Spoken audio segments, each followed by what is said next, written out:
Welcome to Mastering the Art of Success. I'm your host, Debbie DiMaggio. We are here today with Captain Carsten Franik. He is coming to us from Mallorca, Spain today. Welcome, Carsten. Thank you for having Uh, me. Hi, Debbie. oh, you're welcome. I'm so excited to have you here. So, in the last week, tell me how many countries you've been to. Only a few. It was Okay. a private mission, so nothing spectacular, really. Just Well, you were random in traveling. Monaco, you were in And- Thailand, yes, that's right. Yeah, Germany, that's right. Yeah, a Germany, and little now bit. Mallorca. So more than Uh-huh. the average person. Okay, Well, let us properly introduce you and then we'll get started. Karsten Franik is a sure. super yacht captain and seasoned leader with over 20 years of experience navigating some of the world's most challenging waters while leading elite crews and serving high profile clients. An explorer at heart, his pursuit of truth, purpose, and human potential has carried him far beyond distant horizons and into profound inner journeys and self discovery, transformation, and service. Karsten embodies the rare combination of captain and spiritual seeker. He is willing to step into the unknown and to navigate extreme challenges, whether in outer adventures or inner reckonings. Believing that the true compass for life is not control, but presence, he brings disciplined leadership together with deep spiritual awareness to live a life rooted in creativity, love, and authenticity. Today, Karsten helps high achievers who feel successful but stuck navigate purpose-driven transformations. Drawing on the clarity of a captain and the curiosity of a spiritual explorer, he guides clients to align with who they truly are and the impact they are here to make. His coaching creates a safe yet challenging space to rediscover purpose, unlock resilience, and redefine success, not as a destination, but as a lived alignment of fulfillment and inner freedom. Wow, that is just beautiful. It is really Sounds good. magnificent. It is very good, and I'm very impressed. So let's start from the beginning. I always like to paint a picture of where you're from, how you got to where Sure. you are today, and was yachting something you thought you might do when you were younger, and you might go into it at a later, when you grew up. Sure. Sure. Thanks. Yeah, in a nutshell, thank you, Debbie. In a nutshell, I started being a sailor as a kid, so I was so passionate about sailing and growing up in Germany and having all the lakes around me. I started sailing as a 6-year-old. My parents Wow. supported me, and yeah, so that was a lot of fun. And 20 years later, I had my first boat command skipper job, and this is how it all started. And so you grew up in where in Germany? In Munich, did you I say, grew or? up north of Frankfurt, like 2 hours north of Frankfurt. But very Okay. quickly, as soon as I had a driver's license, I was in Italy and France and Spain. So, so Traveling like I a escaped. European, you escaped. So how Yeah, was it? How did you were 20, so how did you start, doing your trips? Were you start captaining at that time, or were you sailing for fun? And then what was it like? How did yeah. you get your license, your captain's license, and how did you go from a sailboat to a super yacht? It was anything else but straightforward and captain-like. It was quite chaotic. Well, So it share it. started.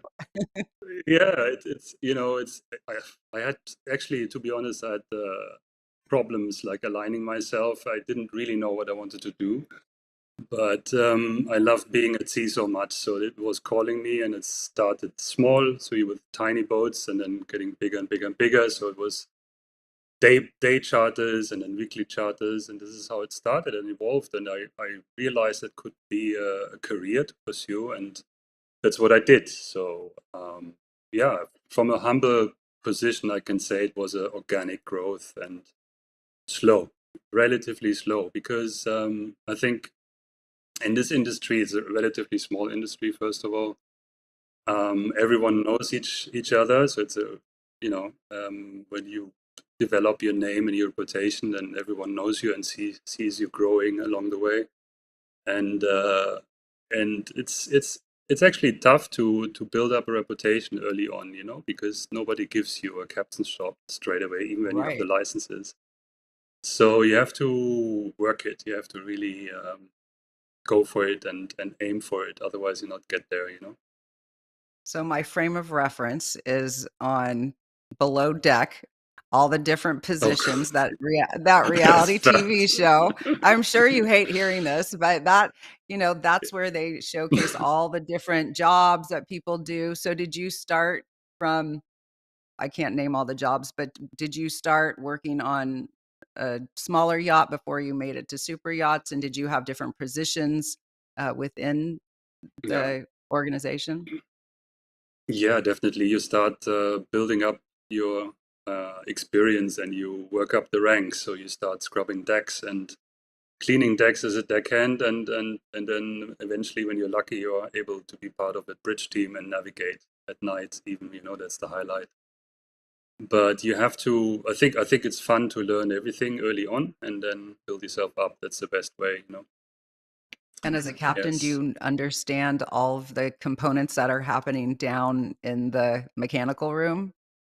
Ideally, yes, but I think it depends. I mean, depends what size of program you run there or you manage. You cannot be an expert in everything, and it would be dangerous actually if you want to be that expert. So at some stage with the teams growing, you need to learn to delegate. That's what I had to learn also the hard way because I did a steep jump from one boat to the other in size, and I had to basically relearn the way I lead and I manage resources and people. So yeah, it's a trial and error for me always in my entire life, and I learned so much. It's a very demanding environment, but it's also fun when you see what you can achieve together. In a team. Absolutely. So how on a super yacht, how many team members do you have that are part of the whole crew? Yeah, yeah, it depends. I mean, the boats I was running mainly were below 10 crew members. It's relatively small boats. So in this kind of size of teams, you have dual roles, or even you have several different roles in one crew member, including the captain. Okay. And I worked on boats up to 35 crew, and it's obviously a different game of managing your resources. It's more than of an, I would say, mentor and yeah, guide, a guide basically to the ones who want to become a captain or want to build up their career in the ranks. And if you micromanage then too much, and if you're too active, then that's not good. So you have the young guys trying to grow fast, and you want to help them as much as you can. And how are you learning? Do you go to school or how do you learn? That bridge looks just massive. So how did you learn how to captain a ship? Yeah, you learn. You start small. I mean, basically, in its essence, the systems are all the same, like in a car. If you can compare a car with a Okay. lorry, it's a steering wheel and there's a gear and there's a throttle. So it's not so rocket sciencey, but obviously the systems on the yacht are relatively complex. I mean, the whole animal is basically a floating hotel, if you can call it that way. Hmm. So we are in the service hospitality industry, but also navigation. So how did I learn it? By doing, and by obviously also going to the relevant schools and training facilities everywhere in the world. So there are you can study that and become a master mariner, and that's in theory a process of at least 6 years of Okay. studies, based on practical experience and sea time. And if you're lucky, then someone gives you a command, or you start working as an officer and then build yourself up uh, to be a command on board. So, but that is driving or navigating the yacht, which is maybe 20% of my job. Oh, But wow. obviously, you have the crew to run. So the crew is essential. You need think of a Formula One team. Okay. So it's that kind of pace and that kind of skill level, and also that kind of demand, and it needs to be the precision needed, and safety especially as well, like in the Formula One team. That needs to be managed. So we manage safety first of all, and then we manage logistics and ops. And when I speak of ops, that's obviously guests going from A to B, or being served, or with entertainment such as water sports or any sorts of culinary experiences they want to have, al fresco or something, or if they want Mhm. to do cool adventures ashore. So we are basically a travel agency. We are a little hospital. We are obviously Michelin star cuisine and so on and so forth, a water sports center. So we are, yeah, it's quite a live animal running 365 days a year, night and day. So that needs to be managed. So do you work on many different yachts, or do you have one particular yacht that you are captain of? Yeah, that question comes up a lot. You have a permanent contract, ideally a rotation. So when you're lucky, you share the boat with another captain. So you have a two on, two off setup, which I never had actually. And um, sorry, what was the question again? What did you just ask? Oh, are you a captain of more than one super yacht, or Of do more than you one, yes. Yeah. yeah. No, you have a permanent contract, like the entire crew is permanently employed. Sometimes, obviously, you have people who come and go. You also have to dismiss people and they're not performing properly. So again, as I said, it's a demanding industry.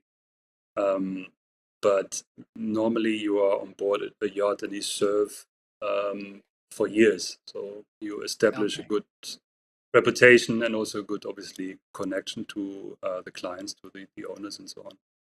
It seems like a family, like It is. it's one big family. You're very obviously in a super yacht, not as close quarters, but you're still close quarters. You're out in sea. So I was just Yeah. going to ask when you said you also have to dismiss people. I was just about to ask before you said that. What was a reason that one or two of the people were dismissed? Mm, I mean, it happens rarely. I'm someone personally who has a lot of patience, and I had to learn it the Mhm. hard way, first of all, as well, to also consider dismissal or, yeah.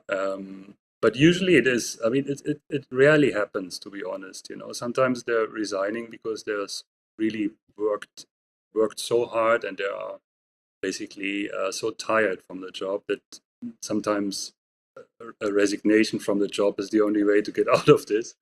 It's yeah, it's not as easy as it sounds. It sounds also fancy and Oh no, not by sitting. watching those shows. They look like they're very worked.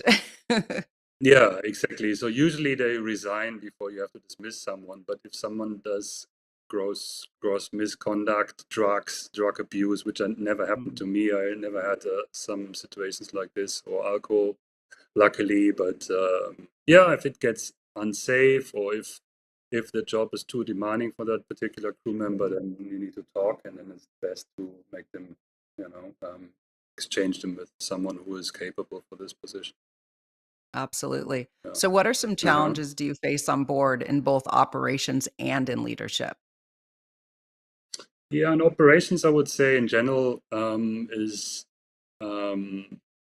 meeting the demands of the client and keeping it safe at the same time. Obviously that's your main job, to give them the most fun, and at the Yeah. same time, from the professional perspective, you need to also master the art of saying no to certain Right, I can requests. imagine. They get a little drunk and they wanna do it, and you're trying to, Yeah. be nice and let them have fun. It's their yacht, but you also need to make sure they're safe. Yeah, I That mean, would so be hard. most of the owners are very experienced. They have boats since many years, and it's not their first boat, so Right. they know the drill. And um, you know, the only protection I have is the weather. When the weather is not in our favor, then I can say no. You're like, "Can't do But that today." no, but anything else, I mean, yeah, it's just trying to really meet their requests and make them happy. Really, this is our job. Yeah. Right. Has anything happened at sea where it was scary, whether it was waves or a mechanical breakdown or just something out of your control? No, I mean, if you have guests on board, then these things should never occur. You would never leave a port and going into a weather, because these days you have technology to tell you everything about the next 7 days at Right, sea. So it shouldn't happen with guests on board. This is rather right. unprofessional.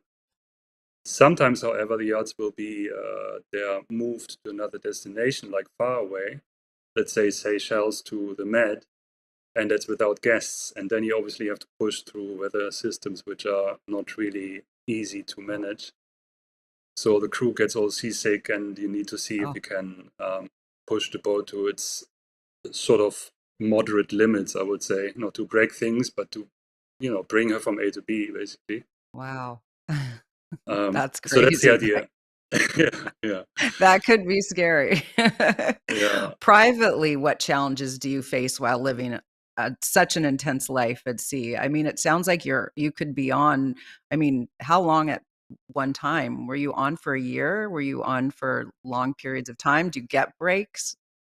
This is really interesting, and that's probably also a topic I would discuss with you later in the talk, is that when you start young in any career, then obviously you do what is asked, Mhm. what you're asked to do, and you want to be successful, and you go beyond your limits, and you don't know. I mean, when you're younger, then obviously you have a lot of power, and you can, have a 4 hour sleep and then work 20 hours, and that's back to back for months.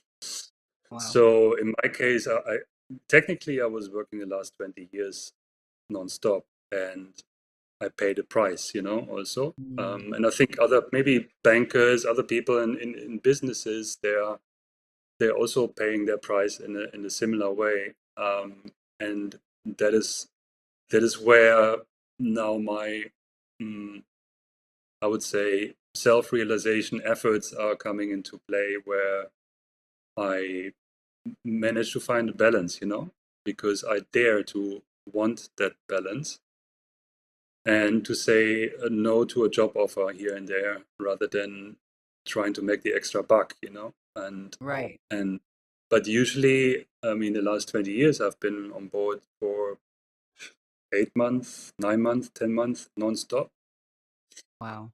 and sometimes dual seasons. So we are working 7 days a week, and month after month. So sometimes 120 days nonstop at guest operation. Wow. That's insane. Yeah. So how Yeah. are you remaining healthy? How are you working out? Are you eating right? Are you getting enough sleep? I mean, it seems like I don't know how you could do any of the healthy part because you're working 7 days. So break down a day for us. What does that look like for you? Well, I mean, first of all, with health, again, when you're younger, you can take a lot, and you don't feel it. But usually after 90 days, 100 days, you go into zombie mode. So you don't feel your body anymore, and you just function, because it is the common demand. The whole team is working on a high pace, and nobody's complaining because they're too tired to complain. Nobody's, because you just push through, and that is obviously not Right. healthy. And that's a Right. huge problem in the industry. The shipping industry is way is structured and regulated in a different way than a modern yachting industry still, unfortunately. But so we push through.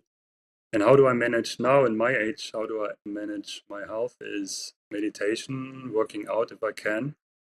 Obviously, space is a problem, because sometimes you have to work out in the engine room as you are navigating at Mhm. sea. That means you have this huge engines next to you, and it's super hot in there, and then the Oh, only wow. chance to work out is between these engines, and everyone is doing it, and most of the crew members are doing this. I mean, the young You guys, just find a space and start running in place or jump roping or doing Yeah, sit-ups yeah, or wow, that takes a lot of yeah. discipline to do it in a place that's not exactly the most comfortable. Um, Hmm. so can you share one or two of your most craziest or most unforgettable adventures from your career? Yeah, for sure. There's actually one popping into my head when people ask me this. Okay. A classic sailing yard delivery means no guests, so just bring the boat from A to B from Cape Town to Mallorca. So that is essentially the South Atlantic, the North Atlantic, and then some parts of the Med, to go to Spain in the Mediterranean. And I was told that the boat was in mint condition, and so we arrived, some temporary crew, 6 crew members only. And It's a really extensive story, so I don't want to go into detail because I No, could it's talk for okay. hours We have about time. Share the story. We want to hear Yeah. stories. Sure, yeah, sure. I mean, we nearly sank on the way. It was human error, I have to say. There was a mistake done with isolating the wrong valve, and then we suddenly had seawater taking on seawater in the South Atlantic, and so not even having managed to sail a lot, like only 2 weeks into the passage, which is supposed to take 2.5 months. By the way, it took 5 months. Oh my God. And it was the most brutal experience I had, but I learned so much from it. I mean, the sinking we obviously avoided because otherwise I wouldn't be here. And and it's incredible what happened based on that because I came across Namibia, and I would have never traveled to Namibia if we wouldn't have these technical problems. So we pulled into Walvis Bay, Namibia for repairs, and I met so And many that's amazing where people all there. these a lot of the images that we played. So let's go. Okay, so you Mhm. were able to pull in. How were you far off in the water? But was it far for you to Yeah. be? And were you able, were the mechanical people able to get the water out, or were you just kind of sinking as you were going to shore? Like how does that work? The Half mechanical sinking and people, yeah, the whole crew were all pumping manually. No, but we had it took us 12 days to go from where we were suffering 12 that days, that's a lifetime yeah, when you're sinking when you're sinking, I could imagine. yeah. So it was not fun. And when we arrived in Namibia, which is only the next country north of South Africa, it took us then 5 weeks to repair the boat, bring it back to speed, and then obviously only then embark on the real adventure, which is the most part of the South Atlantic. And then fuel pump not working properly because we took the wrong, or we received the wrong fuel. So we had major problems on the equator, and then major problems with weather in the North Atlantic. And it was just the combination of the technical side of the adventure, the challenges there, the crew. I was forced to put some crew together. I basically recruited in bars Oh, because wow. July 2015, nobody was available there. Everyone was working. So I was literally going from bar to bar in Mallorca and asking, "Are you free to work?" Having a glass in the hand. So it was rough. It was like really like pirates. Good Oh my guys and certainly like experienced, but it was like so challenging with the crew, uh, and and just this whole environment. I mean, normally in yachting you go from Saint Tropez to Monaco, or right. maybe you do an Atlantic crossing on a 70-meter yacht or so, but this one was like just rough and terrible. And I was in charge. I left with 92 kilos and arrived with 74 kilos, like Oh my, skinny. And yeah, so I think most of what I know now for this business is what I learned from that trip. I bet. And you were saying that was a new yacht? It started as No, a new Oh, no, no, no. She's built in 1904, so it's a classic, beautiful boat. oh. Yeah, Oh, this yeah. was not a big not a big, this No, was an old, no. oh, wow, that is scary. Oh my Yeah. God. I thought you were on one of your super yachts. Wow. Oh, okay, No, no. that is Yeah, terrifying. I did not yeah. realize it was an old one. Oh my gosh. Oh, all right. With, S- with that, we're going to go to Uh-huh. commercial break and we will be right back with Captain Karsten.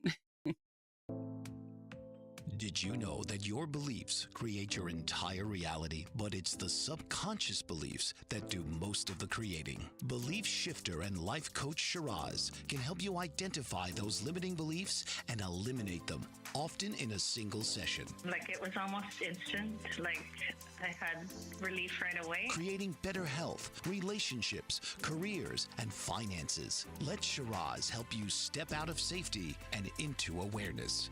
Definitely something's happening happening. It's like a flow inside. It feels good. Whether in person or online, Shiraz provides personal coaching, belief shifting. Visit Shiraz at energeticmagic.com or call 416-529-7429. Energetic Magic. Find your greater happiness. Be well. Be aware. Be magical.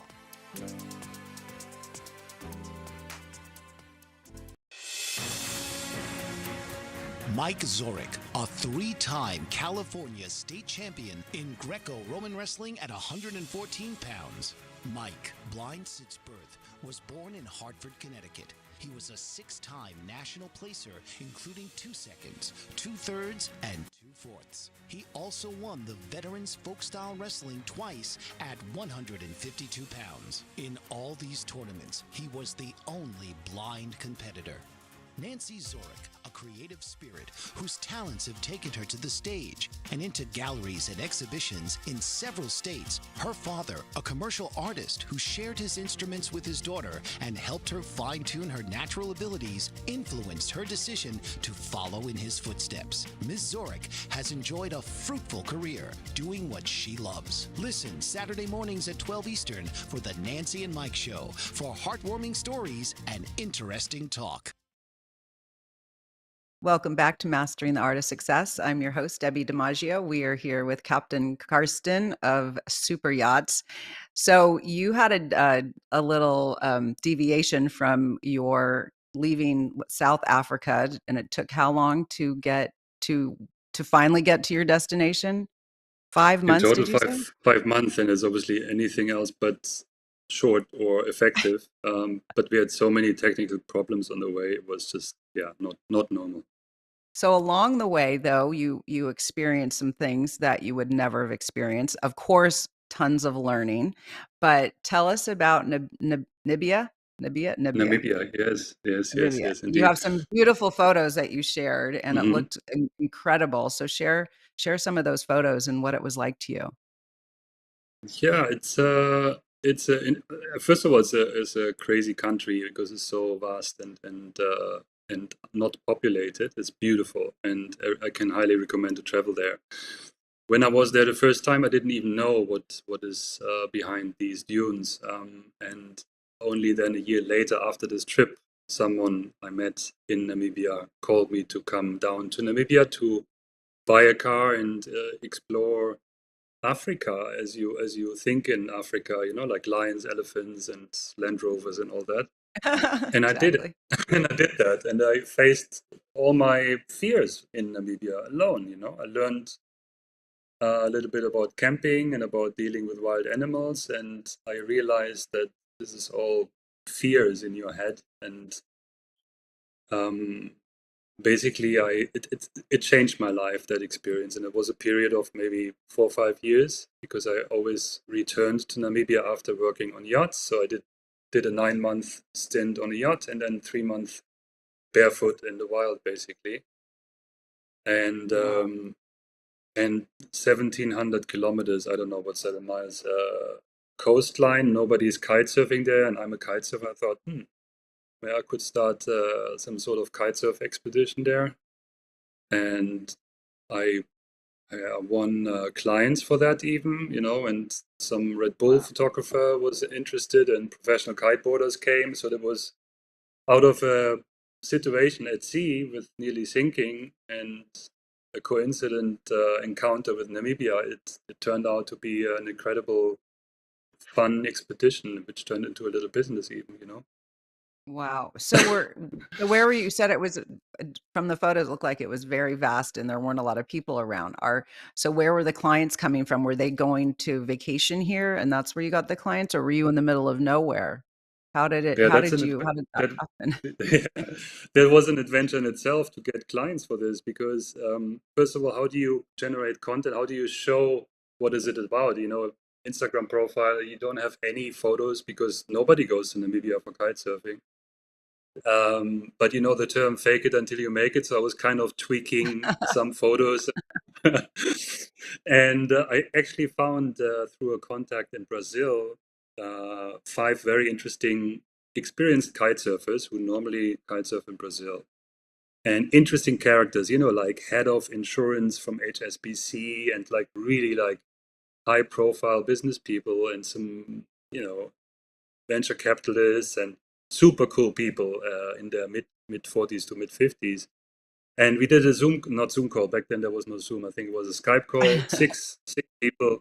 And they asked, like, why should we do this with you? You've never done it anyway, right? I mean, this is, and I was like, yeah, it looks a bit like you're my guinea pigs, but you would be the first humans on this planet who ever kite surfed 700 kilometers along the oldest desert of the world. So isn't that cool, So you're pioneers. Do you want to join? And so where can we sign? So we had my That first, was the hook. That was the hook. You reeled them in. yeah.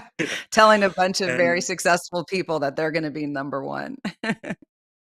yeah, and then I obviously had content to show, and then the second trip was not so far, and this is how it grew. So, are you kite surfing over the desert or are you kite surfing over the water?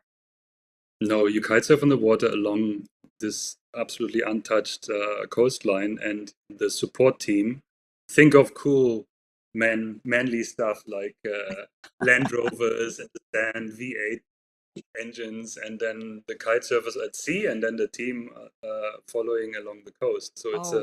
I'm not wow. saying I'm not saying it's just for men. Obviously, we had like No. female Yeah. clients as well, but Wow. it's just so much fun. It's like, oh, it's incredible. You eat under the stars. Obviously, you sleep in tents on the fire, and you have everything, basically all the comfort. You have a shower, You even have Uh, ice cubes if you want to, and your gin tonic, whatever. Right. So Wow. So you nothing didn't, so possible. were the people who lived there did they have all the setup of the tent and everything and you just were, and this has already been going on? Or did you curate the whole entire thing from the kite surfing to the Yeah. accommodations? It took me a year of preparation and a year of trying to convince local service providers, like tour guides, who have the equipment, like tents, drivers, and so on and so forth. We had even a helicopter on standby for an emergency, and even a paramedic, Wow. because it's a very remote area, and if someone suffers an injury, you need to have a backup there. So it's super remote. There is no road, hospital, gas station, nothing. So you have to bring everything yourself, and this is what we organized. And yeah. Wow, you did it all. Okay, how did you manage that? I mean, you were a captain and you just took off time to this was just another piece of, and do you still do that there today? No, but I learned a lot. I learned to listen to my inner voice more because of Mhm. that, because back then it was clear that I just go with the flow and just don't think about any consequences or so, or not even the outcome, in the sense. Obviously you are planning the safety, you're managing safety professionally, like at sea, but um, you're not thinking this must be a success. So this is maybe the big takeaway from that experience, to just have fun first of all, and be, find your passion and do that, and then you suddenly see how it grows organically and without forcing it. So how do you balance structure and discipline with compassion and curiosity when helping others navigate change? Wow, yeah, that's a good question. I think if you think of leadership on board a yacht, Mhm. um, happy crew, happy boat, happy owner, first of all. And That's so the team you work with is so important, and you should not be in the way too much as a leader. You right. must be present and aware and awake and compassionate and very patient and very clear with your wording. But most of it is flow, and that's beautiful to see this whole team. Think again of a Formula One team, to see this, the dancing the dance, to see them work, changing tires. I mean, I think of Formula One now, Yeah. but on a yacht, these procedures are similar. And if you allow someone to see or basically, if you show someone that they actually are valuable and that they are capable and they have potential, and if you point towards a direction and they see it, then the rest is just crazy. take off like a rocket. So imagine you plant this seed into everyone's head. Yeah, everyone is different, but if you lead by example by being so passionate about it and not micromanaging people, then it's still hell usually. It's still hard work. I'm not saying it's easy peasy because of that, but Right. You can tell when you see a team working. Let's say you're in a luxury restaurant or hotel, you can Right. tell what the vibe is. Right. And you can tell if people are able to grow organically or if they're like in straitjackets and forced into some role. Absolutely. No, I'm very visual, so I'm visualizing it's in how you operate. It's very clear and concise, and everyone has a duty, and you don't want to micromanage them. You want to give them what their role, and they need to know their role, and you will help them if they need, but you really want them to embrace and make it theirs. So they're doing their authentic work themselves, and they're happy with themselves, and I'm sure you're complimenting them too to inspire them to continue to do good jobs. But it seems like, yes, a very well-oiled machine when you're on the ship, especially because of the safety factor probably is so large. But when you speak about the restaurants or a hotel, let's say, and the way the service, you mentioned the way the service is at a restaurant, I remember just the Four Seasons Hotel is just the way they train their people is just amazing because everyone's Mhm. super friendly and they're super nice.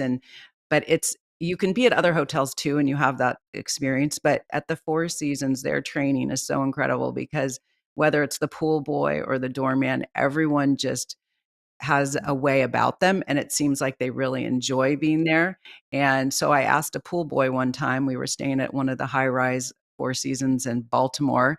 Our son was at a lacrosse camp, so we decided to go to the East Coast and stay at the Four Seasons. And I remember asking the pool boy, "Why is everyone at the Four Seasons so amazing? Why is everyone so nice? And it just seems Mhm. effortless." And he said, "Because they treat us the way they want us to treat the guests." And it pretty much summed it up. And so, Mhm. I just think that is brilliant, and you see in other places that things don't move that smoothly. But I can see that as you're the captain of any ship that you're the captain of, things run smoothly. So with that, if let's go into your coach. So do you coach as well? Well, I mean, it's I'm in a transition. I do coach. I think first of all, I struggled with the word coach. Right.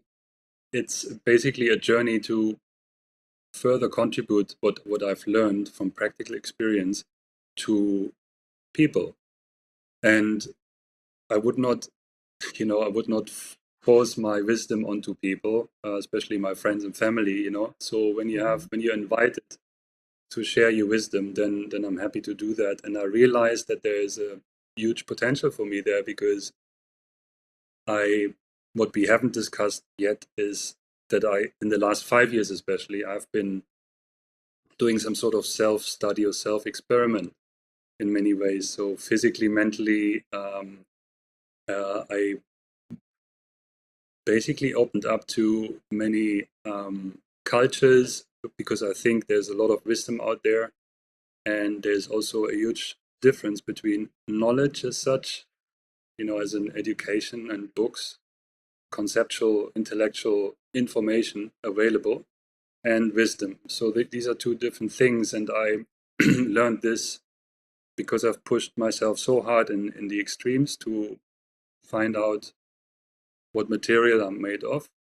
And I learned so much from these experiences that it kind of there's a calling in me telling me that I should share this with people.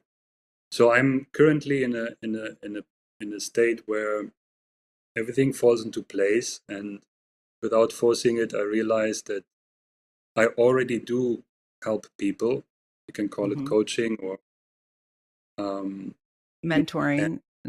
mentoring, but it usually works only with very important with important ingredients, which is um, total awareness and concentration on who you're with. You really need to be fully present, otherwise the effect is not as it should be, you know. So I am very selective with whom I share my wisdom with.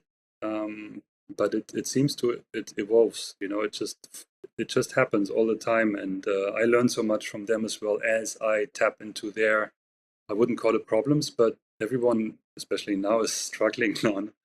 And Right, right, so I'm very passionate about this main topic, which is that it feels collectively on this planet like we have this, wherever you travel to, and I travel a lot, it appears that we have similar problems currently. right. You know, we feel powerless, or we feel disconnected, and we feel Mhm. threatened, and all these things. And I think I've learned a lot the last 5 years to not follow this illusion, to not suffering from this image, which I've then would Right. have eventually put in my head, you know. So I'm free. I freed myself from fear, and I freed myself from certain mechanics which would stop me seeing the real big picture of why we are here and who we are. So it goes really deep, and there's a lot I can share. So I'm so No, I excited about it. definitely, yeah, we definitely want to go. So I know how I block out the news. Well, literally, how I block out Mhm. all of the negative things you just said, how we all collectively feel fear and this and that and powerless. It's all 100% true. And so for me, I do not listen to the news. I definitely keep in my own space and do my positive things. And whether I'm writing or I could be watching YouTube in the background while I'm working, but it's a beautiful scenery. For me, it could be design or travel, but I just can't, even the news seeps in, even if I'm posting a real estate post on Twitter, news will Mhm. just fly in my face without me even trying. So it's not hard to know what's going on without listening to the news. So that's how I do it. How do you block out the news, or how would you train someone to do what you're doing right now? Is you're kind of in flow and you're going with what you want to do, and you're clearly being positive and sharing your wisdom. So how do you block out the news, and how to block out the noise, and how do you train people to do that and live a positive, happy life and not feel so suppressed? Yeah, I don't block out anything. I just accept what is, first of all. So there Okay. is some sort of not forcing it, and just being a perceiver of a situation, and becoming very precise with observing what I think about the situation. So apparently, everything around you comes from outside, and you perceive it as a perceiver, as a watcher. But the reality is that everything happens. You are creating this experience, and for one person, a terrible situation could be terrible, and for the other, not so terrible. So it's all what Mhm. you make of the story. So I think you don't need to block anything. Um, I would say you can start with mm, having the goal to find peace with things, with yourself. So that's a big one. You can start with that, I would say, to build a solid foundation of uh, a future peaceful life, which is very powerful. You can be very successful based on that. Um, you would need to peel the onion and start with working on your fears, and with your, if you sense any guilt, if you have any trauma. So basically, I don't like the word so much, but shadow work. If you are becoming comfortable with your darkest hours, and it's not that you need to suffer or have painful experiences, but usually they are painful. They appear painful and hard on the beginning, but if you stay there a bit longer, and try not to identify yourself with it, then there is some sort of a wisdom opening up, and it is embedded in all of us. So naturally, you want to steer away from negative experiences. You have a memory, so, oh, I don't want this again, I don't want that again, so I'm not getting there. But I do the opposite. I go where it's painful. And I cultivated some comfortable feeling about it, you know. And there's so much sacred information in this. Not sure if I'm explaining myself Can you give clear us an enough. example so we can understand where you're going with? Um, yeah. Hmm. Maybe something you were fearful about or you overcame, or someone a friend or someone you coached or just helped them. Yeah, I think it all started with that I cultivated how I am observing my mind, my thinking process. Okay. You know, because the mind can be a sort of an enemy or a bit of a burden in the beginning of this process. You know, it can be self-sabotaging, it can be negative, so negative self-talk and so on, doubtful Mhm. thinking. All things are invented by the universe in order to make you grow, you know, if you see it that Right. way. Everything gets like actually very successful as well, you know, because when you see it as a school and you are the student and you have something which bothers you or something which is apparently negative, then you should just sit back, relax, watch, trust, and just listen what the sacred information is, what is hidden in this situation. I have an example. I have a really good example actually. I I was in Thailand 5 weeks only recently, and I had to go there because I couldn't. I had a broken heart. I was not in a good place, and you could argue that someone broke my heart, but obviously it was just me having experienced that situation. As if someone have nobody can actually break your heart but yourself. You Okay. know, you can argue about this, but Yes. what I indirectly did, and it was really effective when it in my darkest hour I thought this is really shit, you know, this is really really painful, and I wasn't functioning anymore. i Oh, I told myself I want to have a like keep a healthy image of man and woman living together. I want to grieve, but I don't want to stay single for the rest of my life only because I have a broken heart. So right. that was my initiation in my darkest hour. Nice. When it hurts the most, you just hang in there, and it's not a hoping and not forcing. It is just a surrendering to what is and Mhm. trusting that you are in good hands. Okay, there is no such thing as evil in this world. Okay, Okay. technically, so you are in good hands at all times. And when there's something apparently negative happening to you, that is a sacred information. So you should just trust it and unwrap the present and look what's inside. And if it's getting a bit darker than before, that's okay too. As I said, you will be always protected. You know, Right, and there's something on the other side of that, and clearly there always. was for you. Yes, So, oh my exactly. gosh, we're getting towards the end. Okay, Oh, looking back, okay. what would you tell your younger self just starting out as a captain or about life and success?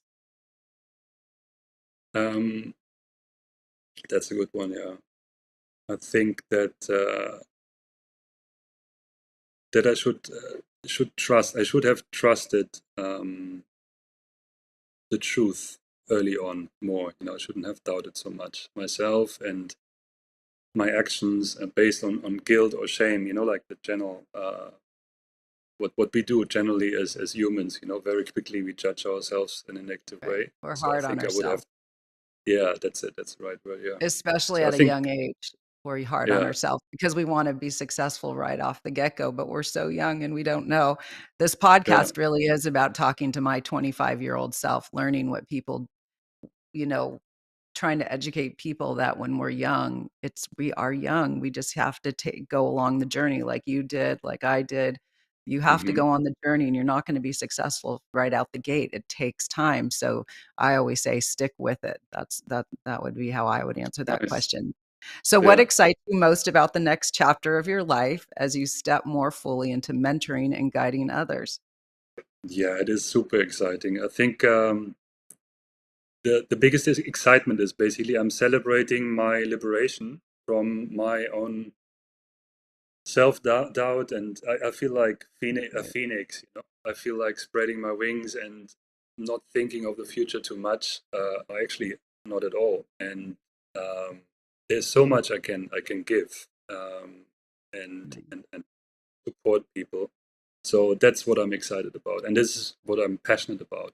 Same like with the kite surfing, I'm really, Right. I cannot wait, this kind of Oh, feeling I when you wake love up. it. Well, I can't wait to see what happens next. And will you still be captaining super yachts? Sure, yeah, I think it's a transition for me, and it's my bread and butter business, and I've worked so long in this industry, so I think I can still do good things in that environment. But at the Absolutely. same time, I want to develop some coaching programs and methods and Right. helping people.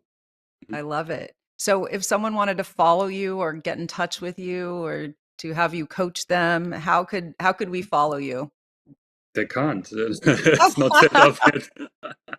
Okay, so are you gonna set up an Instagram or a LinkedIn or something I that will. we can and what do you know what it will be? Will it be your name or It will be my name, yes. I think that's the easiest. yeah, It's also commitment with my past. It's also a message to my past, because obviously people know me with this name, and it's not right. some synonym. So it will be No, my I name. think you should, as a marketing Yeah, person, I think you should keep it as your name so we can find you. that's it. Well, Yes. thank you so much for being on the podcast. It was so fun, and I look Thank forward you. to continuing the conversation long after we are done today. And I can't wait to see what happens next with you. Thank you so much. Same. Tune in each week for another episode of Mastering the Art of Success with host Debbie DiMaggio. Thursdays, 2 p.m. Eastern. Real stories, real strategies, real success.